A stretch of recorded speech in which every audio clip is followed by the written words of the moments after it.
प्यारे बच्चों, आप सभी का हमारे चैनल पे बहुत बहुत स्वागत है। जितने भी विद्यार्थी 2025 बोर्ड परीक्षा में विज्ञान का पेपर देने वाले हैं, उनके लिए विज्ञान का एक लेटेस्ट वायरल मॉडल पेपर लेकर के आ चुके हैं। और बच्चों, इस वीडियो के माध्यम से मैं आप सभी को इस पूरे वायरल मॉडल पेपर का सॉल्यूशन बोर्ड के कॉपी पर लेकर के आ चुका हूं। और एक बात दोस्तों, मैं आप सभी को बता देना चाहता हूं कि जो भी बच्चा ईमानदारी से इस पूरे वायरल पेपर का सॉल्यूशन अंत तक देख लेता है तो विज्ञान वाले पेपर में 70 में 70 नंबर स्कोर कर सकता है। इस बात की पूरी गारंटी है। बिल्कुल ऐसा ही मॉडल पेपर आएगा और बिल्कुल इसी अंदाज में आप सभी को इस बार 2025 में कॉपी लिख करके आना है। वो टॉपर ही होगा जो ऐसा कॉपी लिख सकता है और ऐसा ग्राफ वगैरह डायग्राम वगैरह बना सकता है। अगर आप ऐसा कॉपी लिख करके आ सकते हैं तो भैया आपका साइंस वाले पेपर में 70 में 70 लाने से कोई माई का लाल रुक नहीं सकता है। इस बात की पूरी गारंटी है। तो प्यारे बच्चों, आज के इस वीडियो को शुरू से लेकर के एंड तक जरूर देख लेना। वीडियो को प्यारा सा लाइक कर देना, वीडियो को शेयर कर देना, चैनल पर नए होंगे तो सब्सक्राइब जरूर कर देना।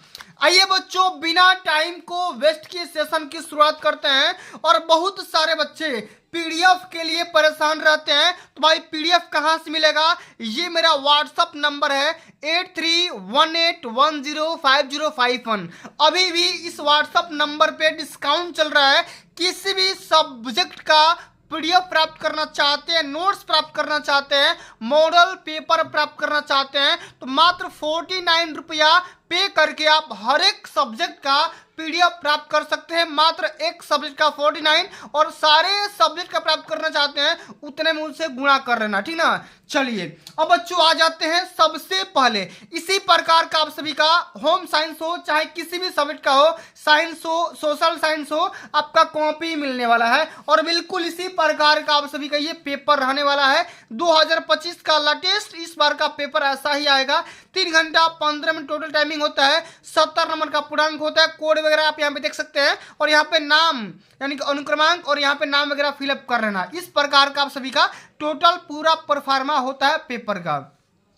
कुछ यहाँ पे निर्देश भी दिया जाता है, आप यहाँ पे ध्यान से पढ़ सकते हैं। अब हम आपका ज्यादा टाइम नहीं लेंगे, एक बार आ जाते हैं सारे प्रश्नों के एनालिसिस पे। सारे प्रश्न हम यहाँ पे सॉल्व करेंगे, ठीक ना। आप यहाँ पे देख सकते हैं भाग यहाँ पे 1 दिया है, ठीक ना, खंड अ दिया है और यहाँ पे खंड ब दिया है। आप यहाँ पे समझ सकते हैं, ठीक ना। तो आपका जो भी पेपर बनता है भैया 2 खंड में आता है, खंड अ में आता है और साथ में खंड ब में आता है। ये तो आप इजिली समझ सकते हैं, ठीक है। सारे प्रश्न हल करेंगे। कॉपी कैसे लिखना है इसका भी तरीका बताऊंगा, ठीक है, परेशान मत होना।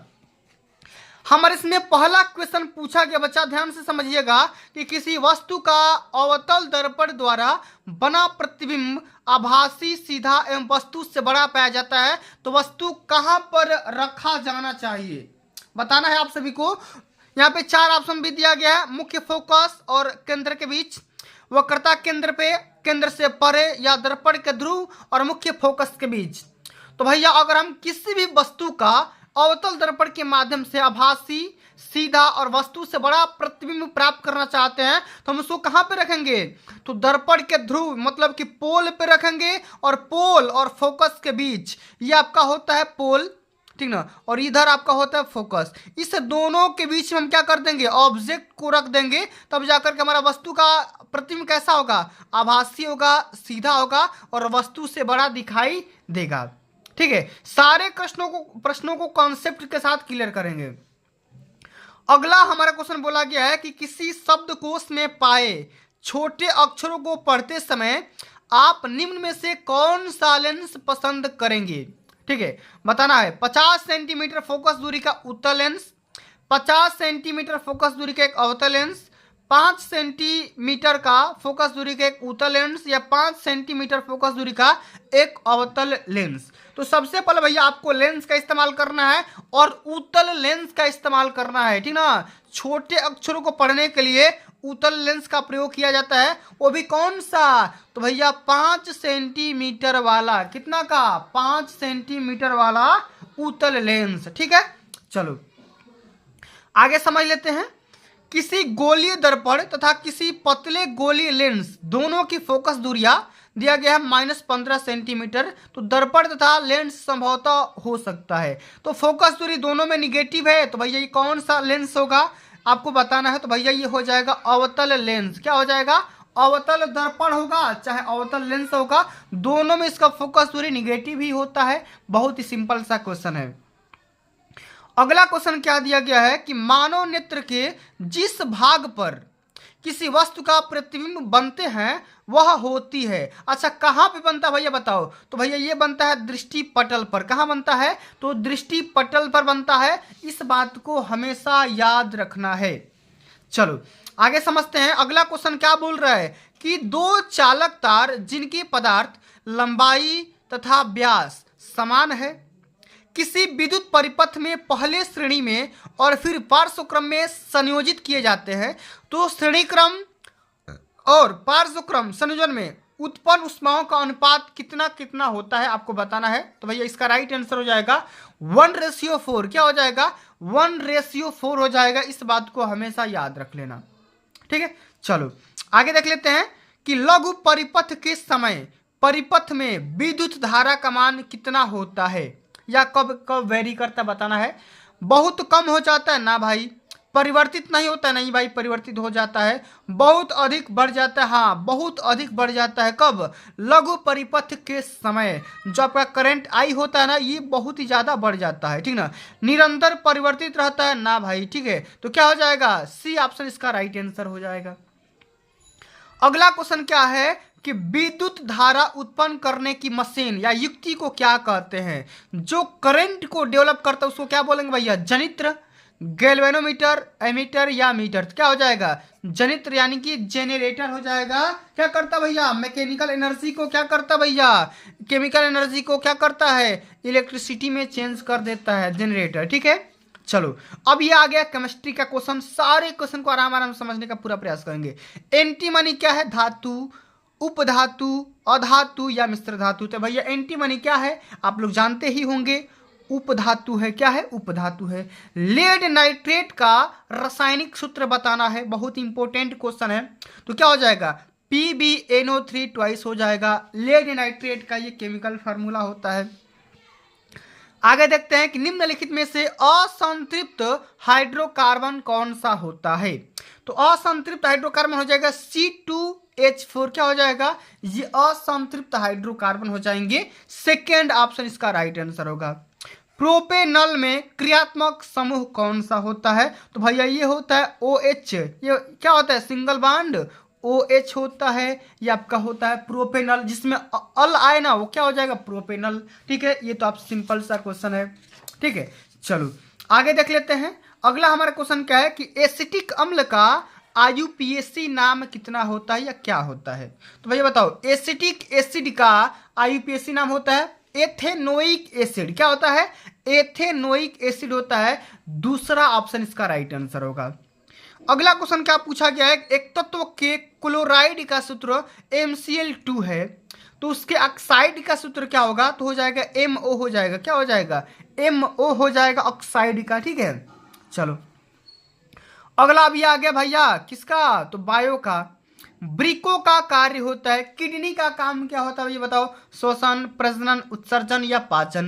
तो भैया किडनी का काम होता है उत्सर्जन। ब्रिक का कौन सा काम होता है? उत्सर्जन का काम होता है। पत्तियां क्या बोला गया है? पत्तियों पर कलियां विकसित होती है। किसमें? पुदीना में, आलू में, ब्रायोफिल्म में या इन सभी में। तो पत्तियों पर कलियां विकसित होती है ब्रायोफिल्म में। किसमें? ब्रायोफिल्म में, ठीक है। चलो आगे समझ लेते हैं। अनुवांशिक विज्ञान के जनक कौन है या किसको माना जाता है? तो ग्रेगर जॉन मेंडल को भैया अनुवांशिकी के जनक माना जाता है। तीसरा ऑप्शन यहाँ पे बिल्कुल राइट आंसर हो जाएगा। आगे देख लेते हैं कि DNA, 2 DNA तंतु आपस में जुड़े होते हैं पेप्टाइड बंध के द्वारा, सह संयोजी बंध के द्वारा, ग्लाइकोसिडिक बंध के द्वारा या हाइड्रोजन बंध के द्वारा। तो जब 2 DNA आपस में जब जुड़ेंगे तो जुड़ेंगे हाइड्रोजन बंध के द्वारा, हाइड्रोजन बंध के द्वारा, ठीक है। अगला हमारा क्वेश्चन क्या है कि मुकुलन के द्वारा प्रजनन होता है। किस में होता है भैया? हाइड्रा में, केचुआ में, तिलचट्टा में या कबूतर में। तो भैया ये होता है हाइड्रा में या ईस्ट में, हाइड्रा होगा या ईस्ट होगा, इस दोनों में मुकुलन के द्वारा ही जनन होता है। अगला क्वेश्चन क्या पूछा गया कि मेंडल का प्रायोगिक पौधा है, ठीक है, या मेंडल का प्रायोगिक पौधा क्या था, किस पे एक्सपेरिमेंट किया था, तो ये किया था भैया मटर पे। कौन सा मटर, वो भी उद्यान वाला मटर, मीठी मटर ना भाई, उद्यान वाला मटर पे किया था, ठीक है। चलो आगे समझते हैं कि निम्न में से कौन सा एक मानव में मादा जनन तंत्र का भाग नहीं है। तो भैया अंडाशय पाया जाता है, गर्भाशय भी होता है और डिंब वाहिनी भी होता है, लेकिन शुक्रवाहिका नहीं होता है। ये होता है पुरुषों का पार्ट। क्या होता है भैया, ये पुरुषों का पार्ट होता है, ठीक ना। अगर आपका इसका डिटेल में भैया क्या चाहिए, तो पीडीएफ चाहिए मॉडल पेपर का, तो आपको मात्र 49 रुपया पे करके आप विज्ञान का प्राप्त कर सकते हैं। गणित का प्राप्त करना होगा तो फिर आपको इतना पे करना होगा, अंग्रेजी के लिए भी इतना, हिंदी के लिए भी इतना, और इस नंबर पे आपको व्हाट्सअप कर देना है। पीडीएफ चाहिए जिस सब्जेक्ट का आप प्राप्त कर सकते हैं, ठीक है।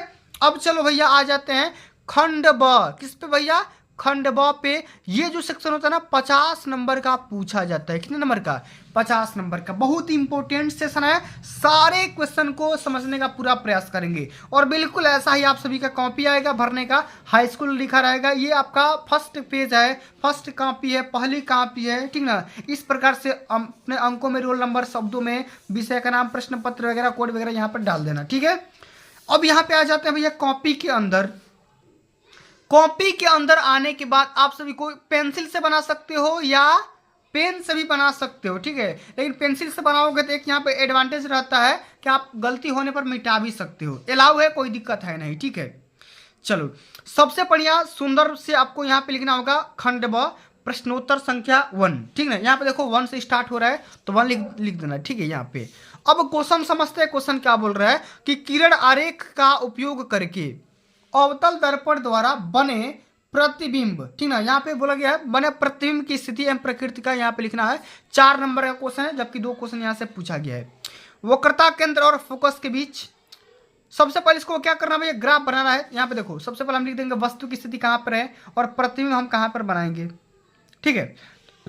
तो वस्तु यहाँ पे क्या कहाँ पे रखना है, वक्रता केंद्र और फोकस के बीच में, वक्रता केंद्र और फोकस के बीच में रख देंगे तो हमारी वस्तु यहाँ पे देखो वक्रता केंद्र और फोकस के बीच में रखेंगे तो हमारा प्रतिबिंब कहाँ पे बनेगा, केंद्र से दूर, ठीक ना। यहाँ पे केंद्र के नजदीक बन रहा है, यहाँ पे देखो वस्तु का यहाँ पे प्रतिबिंब बन रहा है, तो केंद्र से दूर बनेगा, उल्टा बनेगा, और क्या कौन सा बनेगा, वास्तविक बनेगा, ठीक है। इस प्रकार से लिख देंगे। इसी प्रकार से अगला बोल रहा है कि ध्रुव तथा फोकस के बीच रखेंगे, तो अगला क्वेश्चन बिल्कुल इसी प्रकार से लिखेंगे भाई, केंद्र और अनंत के बीच बनेगा, वास्तविक बनेगा, उल्टा बनेगा और वस्तु से बड़ा बनेगा, ठीक है। और इसी प्रकार से अगला हमारा क्वेश्चन क्या पूछा गया है, अगला क्वेश्चन ये है कि वस्तु हम कहाँ पे रखेंगे, पोल और फोकस के बीच में रखेंगे, तो इसका भाई इमेज कहाँ बनेगा, तो दर्पण के पीछे, आभासी, सीधा और वस्तु से बड़ा बनेगा। इसका डायग्राम कहाँ पर है, इसका डायग्राम ये है, आप यहाँ पे देख सकते हो ना, यहाँ पर इसी प्रकार से आपको बनाना है, ठीक है। तो सारे क्वेश्चन को समझ के करना है, ठीक ना, आंग मांग नहीं करना है। समझ में आ गया ना। चलो अब आगे हम समझ लेते हैं अगला हमारा क्वेश्चन क्या दिया गया है, आइए समझते हैं। सेकंड नंबर क्वेश्चन बोल रहा है 5 सेंटीमीटर लंबाई की कोई वस्तु है को 30 सेंटीमीटर वक्रता त्रिज्या के किसी दर्पण के सामने 20 सेंटीमीटर दूरी पर रखा जाता है, तो प्रतिबिंब कहां पर बनेगा, उसका कंडीशन वगैरह बनाना है, बताना है, ठीक है। अब भाई 5 सेंटीमीटर वस्तु का यहाँ पे लंबाई है, तो सबसे पहले जो भी डाटा दिया गया उसको हम यहाँ पे लिख लेंगे।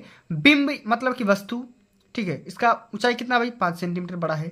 फोकस दिया गया वक्रता त्रिज्या बटा 2 होता है, ठीक है, वक्रता त्रिज्या बटा में 2 होता है, एफ का मान, तो r/2 यहाँ पे कर देंगे, तो भाई 30 यहाँ पे दिया गया रेडियस, फोकस निकाल लो 15 सेंटीमीटर, उत्तल दर्पण यहाँ पे पॉजिटिव आ रहा है, तो ठीक है। अब देखो बिंब का दूरी यू का मान दिया गया, हमेशा निगेटिव भी होता है, -20 सेंटीमीटर। अब दर्पण का यहाँ पे फार्मूला लगा दो, 1/a बराबर 1/b प्लस 1/u, यू और v का यहाँ पे एफ और यहाँ पे यू का मान रख दोगे तो v का मान यहाँ पे निकल करके आ जाएगा इतना। बहुत ही सिंपल सा यहाँ पे सिंप्लीफिकेशन किया गया है, ठीक है। इसी प्रकार से प्रतिबिंब का साइज कैसे बनेगा, m बराबर h' अपान में h होता है बराबर -b/u। अब हम यहाँ पे क्या निकाल लिए हैं भैया, यहाँ पे हम निकाल लिए हैं v का मान, तो v का मान यहाँ पे रख दो भैया, h' बराबर क्या हो जाएगा, h' यहाँ पे देखो माइनस v का मान यहाँ पे निकाल लो, ये 8.58 बटे में यहाँ पे देखो u का मान है -20 और यहाँ पे h का मान है 5, यहाँ पे h' का मान आ गया इतना दूर, इतना हाइट, ठीक है। तो कहीं ना कहीं यहाँ पे प्रतिबिंब का प्रतिकृत कैसा होगा, आभासी हो जाएगा और सीधा होगा, ठीक है। आभासी कैसे होगा, इस वजह से होगा, ठीक है। चलो पॉजिटिव में बनेगा तो आभासी हो जाएगा और सीधा बनेगा, ठीक है। चलो भाई अब आगे समझ लेते हैं। सारे क्वेश्चन को भाई इसी माध्यम से करना होगा। चलो तीसरा क्वेश्चन क्या बोल रहा है, किसी 4 ओम प्रतिरोधक के में प्रति सेकेंड 100 जूल ऊष्मा उत्पन्न हो रही है, तो प्रतिरोधक के सिरों पर विभवांतर की गणना करना है, वोल्टेज बताना है, वोल्टेज कितना होगा, ठीक है। तो भाई सबसे पहले डाटा दिया गया प्रतिरोध R का मान 4 ओम, हीट दिया गया उष्मा का मान 100 जूल प्रति सेकेंड, समय आपका 1 सेकेंड में प्रवाहित हो रहा है। तो वोल्टेज निकालने का एक ही तरीका होता है, H बराबर आई स्क्वायर आर इंटू टी होता है। आई का मान यहाँ से निकाल लेंगे तो H अपान आर टी और रूट में निकाल देंगे भाई। अब H का मान, R का मान और T का मान इसमें रख दो, सब्स्टिट्यूट कर दो। यहाँ पे I का मान कितना आ जाएगा, 5 एम्पियर आ जाएगा। I का तो मान हमने निकाल लिया। अब आपको निकालना है वोल्टेज का मान। तो वोल्टेज का मान कैसे निकलेगा भाई, ओम के नियम के हिसाब से V बराबर आई इंटू आर, ठीक है। तो I का मान निकाल लिए 5 और यहाँ पे जो आपका प्रतिरोध है ना R का मान दिया गया 4, तो 5 के 20 वोल्ट निकल करके आ गया। इसी तरीके से आपको सॉल्व भी करना है, लिखना भी है सारे क्वेश्चन को, ठीक है। चलो अब देखो यहाँ पे कितना बढ़िया से सुंदर पिक्चर बनाया गया है, देख रहे हो ना। इसी प्रकार से आपको भी फिगर बनाना है। फिगर में ही बहुत सारे बच्चों का नंबर कटता है। नामांकित आरेख खींचकर किसी विद्युत जनित्र का मूल सिद्धांत एवं कार्यविधि का स्पष्ट करना है, इसमें ब्रशों का काम भी बताना है। ये क्वेश्चन है 6 नंबर का है। कितने नंबर का है, 6 नंबर का पूछा गया है। अथवा करके भी दिया गया, आप मोटर के बारे में भी अब बता सकते हो। यह भी क्वेश्चन 6 नंबर का है। दोनों क्वेश्चन सेम है, ठीक है। आओ सबसे पहले हम यहाँ पे क्या करेंगे भैया, जनरेटर का यहाँ पे फिगर बनाओगे। फिगर एकदम बिल्कुल ऐसे ही बनाना, और इसमें देखो बताना भी है कि ब्रश का काम क्या होता है, ठीक है ना। ये जो ब्रश लगा है इसका काम क्या होता है, इसका भी आपको बारे में वर्णन करना है। चलिए तो सबसे पहले हम यहाँ पे लिख देंगे भाई, विद्युत जनित्र का सिद्धांत किस सिद्धांत पे काम करता है। तो जनित्र इस पर सिद्धांत पर आधारित होता है कि किसी चालक में प्रेरित धारा तब उत्पन्न होती है जब इससे संबंधित चुंबकीय रेखाओं में परिवर्तन होता रहता है। उत्पन्न विद्युत धारा की दिशा फ्लेमिंग के दाएं हाथ के नियम के अनुसार डिफाइन किया जाता है, ठीक है। अब कार्यविधि में भाई लिख दो यहाँ पे पूरा जो भी यहाँ पे डाटा बनाया हो, चुंबक जो लिए हो इसमें किस प्रकार से गति करता है, कौन सा नियम काम करता है, ठीक है।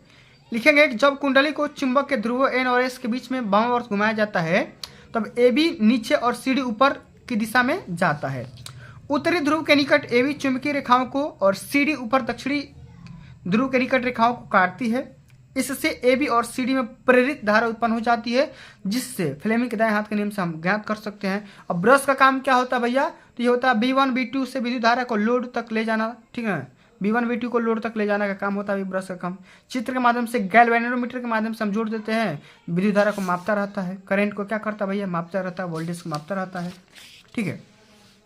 चलो अब ये जो हमारा सेक्शन आ गया, ये आ गया केमिस्ट्री का। किसका भाई, केमिस्ट्री का। अब देखो इसमें सबसे पहले क्या करना है, यौगिकों के संरचना सूत्र बताना। ये 4 क्वेश्चन है, 4 नंबर का है, ठीक है ना। मेथेन का, प्रोपाइन का, पेंटेनोन 3 का, ब्यूटेनोन 2 का, ठीक है। सबका यहाँ पे क्या करना भैया, स्ट्रक्चर बनाना है। तो पेंटेनोन का क्या होता है भैया, सबसे पहले मेथेनॉल है ना, तो मेथेनॉल का क्या हो जाएगा CH2O।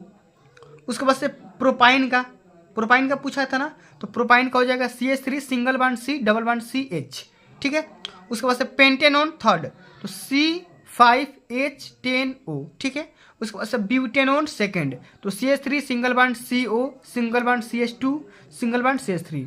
ये आपका हो गया स्ट्रक्चर या IUPAC नाम इसका दिया गया था, ठीक है। चलो अब ये हमारा जो क्वेश्चन 6 पूछा गया है, कुछ तत्वों के परमाणु क्रमांक नीचे दिए गए हैं 4 नंबर का। देखो 12 17 18 20। अब इसे क्या करना भाई, तत्वों का नाम लिखना है और आवर्त सारणी में इनका समूह और आवर्त क्या होगा इसके बारे में भी आपको बताना है, ठीक है। तो 12 17 18 20 वाले क्रमांक वाले जो भी एटम होते हैं उसका नाम लिखना है, ठीक है। तो जिससे आपको पता है कि मैग्नीशियम का 12 होता है, क्लोरीन का 17 होता है, ठीक है। इसी प्रकार से 18 किसका होता है, क्रिप्टॉन का या कैल्शियम का। इसी प्रकार से आप सभी को यहाँ पे समूह भी लिखना होगा, यहाँ पे लिखा गया है। जैसे कि मैग्नीशियम का यहाँ पे देखो एटॉमिक नंबर दिया गया है 12, इसका समूह में 2nd और आवर्त में इसका 3 दिया गया है। इसी प्रकार से क्लोरीन का एटॉमिक नंबर 17 दिया गया है, तो ये समूह में 17 नंबर पे आएगा और आवर्त में इसका 3 है। इसी प्रकार से दोनों का यहाँ पर लिख दिया गया। इसी प्रकार से आप सभी को भी सॉल्व करना है, समझ गए। चलिए अब आगे बढ़ जाते हैं। अगला जो हमारा क्वेश्चन पूछा गया है बहुत ही इंपॉर्टेंट क्वेश्चन है, सारे क्वेश्चन इंपॉर्टेंट है, सभी को तैयार करके जाना है। अगला क्वेश्चन क्या बोल रहा है कि निम्नलिखित अभिक्रियाओं में प्रत्येक के लिए संतुलित रासायनिक समीकरण लिखिए। अब देखो इसमें 2, 4, 6 क्वेश्चन 6 नंबर के पूछे गए हैं। सोडियम सल्फेट और बेरियम क्लोराइड आपस में क्रिया करके क्या बनाएंगे, तो सबसे पहले बना रहा है यहाँ पे बेरियम सल्फेट, और क्या बनाएगा, तो यहाँ पे देखो रिएक्शन के साथ में उसका पूरा यहाँ पे समीकरण भी लिखना होगा, ठीक है। तो सबसे पहले देखो या तो इसको करिए और नहीं तो यहाँ पे देखो इसको करिए, टिप्पणी लिखिए। तो ये मैं एक पिछले वीडियो में करवा रखा हूँ पूरा बढ़िया से, सोडियम सल्फेट बेरियम क्लोराइड के साथ क्रिया करके क्या बनाएगा, ठीक है। या तो आप टिप्पणी भी कर सकते हो इस तीनों पे, ये 2-2 नंबर के हैं, ठीक है। तो जो आपको आसान लगे आप कर सकते हो, नहीं आएगा कमेंट करना, ये वाला भी पार्ट दोबारा मैं बता दूंगा, नहीं तो लिंक दे दूंगा उसका, ठीक है।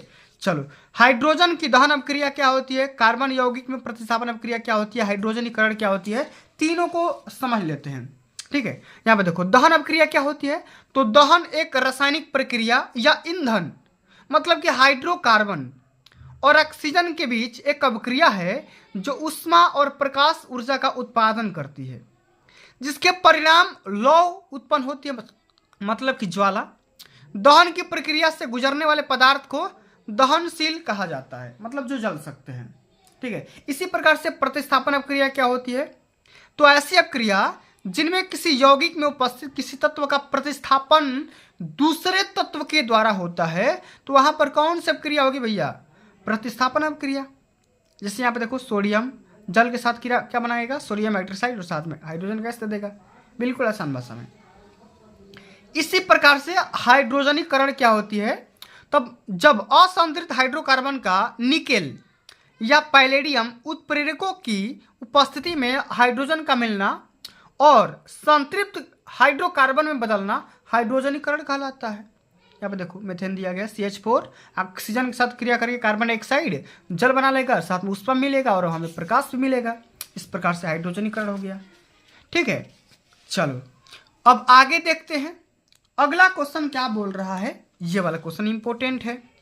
क्या है क्वेश्चन, ऑक्सी और अनाक्सी शोषण में कोई 2 अंतर लिखिए। 1 नंबर का ये क्वेश्चन पूछा गया है, ऑक्सी शोषण और अनाक्सी शोषण क्या होता है। तो भैया ऑक्सी तथा अनाक्सी शोषण में अंतर, ठीक है। क्या लिखेंगे, ऑक्सी शोषण में भोजन का पूर्ण रूप से ऑक्सीकरण हो जाता है, जबकि अनाक्सी शोषण में भोजन का पूर्ण पाचन नहीं होता है, ऑक्सीकरण नहीं होता है। ऑक्सी शोषण में क्रिया के फलस्वरूप अंत में CO2 मतलब ये कार्बन डाइऑक्साइड जल और उसमें एनर्जी मिलती है, जबकि अनाक्सी शोषण में क्रिया के फलस्वरूप अंत में कार्बन डाइऑक्साइड और लैक्टिक अम्ल बनता है। हो गया काम, ठीक है। चलो अब आगे देख लेते हैं। कह रहा है कि लसिका और रुधिर में कोई 2 अंतर लिखिए, मतलब कि लसिका क्या होता है और रुधिर क्या होता है। तो भैया लसिका रंगहीन संयोजी ऊतक होता है, जबकि रुधिर लाल रंग का संयोजी ऊतक होता है। लसिका रंगहीन होगा जबकि ब्लड आपका रेड कलर का होता है। लसिका में लाल रुधिर कणिकाएं नहीं होती है, जबकि रुधिर में लाल रुधिर कणिकाएं होती है, रेड ब्लड का सेल्स होता है, RBC होता है, ठीक है। इसी प्रकार से 8वां क्वेश्चन क्या कह रहा है समझिएगा, कह रहा है कि हृदय का काम क्या होता है या कायिक जनन किसे कहते हैं। तीसरा क्वेश्चन बोल रहा है, तो जब किसी पादप का पुनरुद्भवन बीज के अतिरिक्त पादप के किसी अन्य कायिक भाग जैसे आपका हो गया मूल स्तंभ पर से होता है तो उसे कायिक जनन कहेंगे, ठीक है। इस भाग से होगा भाई जनन, तो भैया उसे क्या कहते हैं, कायिक जनन बोलेंगे, ठीक है। अगला बोला गया भैया 8 का डी, आपको बोला गया है हार्ट का काम बताना है, हृदय का काम पूछा है ना, देखो यहाँ पे हृदय का काम क्या होगा इसके बारे में बताना है। तो हृदय का काम क्या होता है, तो मानव हृदय का प्राथमिक काम पूरे शरीर में रक्त पंप करना होता है। रक्त मानव हृदय सहित शरीर के विभिन्न भागों में ऑक्सीजन, हार्मोन, ग्लूकोज और अन्य घटकों को पहुंचाता है। हृदय यह भी सुनिश्चित करता है कि शरीर में पर्याप्त रक्तचाप बना रहे, ठीक है। ब्लड प्रेशर इसी की वजह से यही कंट्रोल करता है हार्ट, ठीक है। चलो अगला 9 नंबर क्वेश्चन क्या कर रहा है कि रसायन संश्लेषण क्या होता है। इसमें भाग लेने वाले कोई 3 जीवाणुओं के नाम और काम लिखिए। ठीक है, चलो तो सबसे पहले यहाँ पर आ जाओ। ये देखो रसायन संश्लेषण क्या होता है भाई।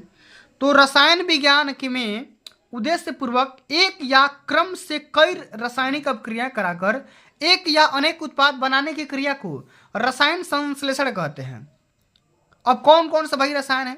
तो रसायन संश्लेषी बैक्टीरिया जैसे नाइट्रेट, नाइट्राइट, अमोनिया जैसे विभिन्न अकार्बनिक पदार्थों को ऑक्सीकृत कर उनमें मुक्त ऊर्जा का उपयोगी एटीपी उत्पादन करने के लिए किया जाता है। ठीक है, इसी प्रकार से लिखेंगे। अब अगला हमारा क्वेश्चन क्या है कि पाचक एंजाइम के काम बताइए भाई। पाचक एंजाइम क्या होता है, इसके काम बताइए। आओ भाई समझ लेते हैं। तो पाचक एंजाइम उत्प्रेरक क्रिया द्वारा भोजन के जटिल अवयवों को सरल भागों में खंडित कर देता है, जिससे वे घुलनशील हो जाते हैं और शरीर में उनका अवशोषण भी हो जाता है। एग्जाम्पल के तौर पे देखेंगे तो पेप्सिन तथा श्लेष्मा का स्त्राव भोजन को अमाशय में पचाने का काम करता है। ठीक है, चलो अब आ जाओ अंतिम नंबर क्वेश्चन। डार्विनवाद पे या लैमार्कवाद दोनों पे आपको टिप्पणी लिखना है। ठीक है, तो भाई क्या बोला गया था? तो डार्विनवाद में बोला गया था कि डार्विनवाद चार्ल्स डार्विन और अन्य द्वारा विकसित जैविक विकास का एक सिद्धांत है, जिसमें कहा गया है कि जीवों की सभी प्रजातियां छोटी विरासत में मिली विविधताओं के प्राकृतिक चयन के माध्यम से उत्पन्न और विकसित होती है, जो व्यक्ति की प्रतिस्पर्धा करने, जीवित रहने की क्षमता को बढ़ाती रहती है। और लैमार्कवाद क्या बोले थे भाई साहब? ये बोले थे कि लैमार्कवाद इस सिद्धांत पे काम करता है या आधारित है कि किसी व्यक्ति के जीवन काल के दौरान उसमें होने वाले सभी शारीरिक परिवर्तन उसकी संतानों की विरासत में मिलते हैं। एग्जाम्पल के तौर पे देखेंगे तो कई बार उपयोग करने पर किसी अंग का विकास हो जाता है। ठीक है, तो भैया इस प्रकार से आप सभी को साइंस की कॉपी हो, चाहे सोशल साइंस हो, चाहे होम साइंस हो, चाहे हिंदी हो, हर एक सब्जेक्ट की कॉपी अगर आप इस प्रकार से लिखते हैं तो 70 में 70 पक्का लाओगे, इस बात की पूरी गारंटी है। ठीक है, तो भैया अगर आप इसका पीडीएफ प्राप्त करना चाहते हैं, इसका भी पीडीएफ प्राप्त करना चाहते हैं तो इतना रुपया चार्ज दे करके आप इसका पीडीएफ प्राप्त कर सकते हैं। तो भैया आज के लिए बस इतना ही। अगर ये वीडियो आप सभी को अच्छी लगी होगी, हेल्पफुल लगी होगी तो वीडियो को लाइक कर देना, शेयर कर देना, चैनल पर नए होंगे तो सब्सक्राइब कर देना। जल्द ही मिलते हैं अगली वीडियो में, तब तक के लिए जय हिंद, जय भारत, वंदे मातरम।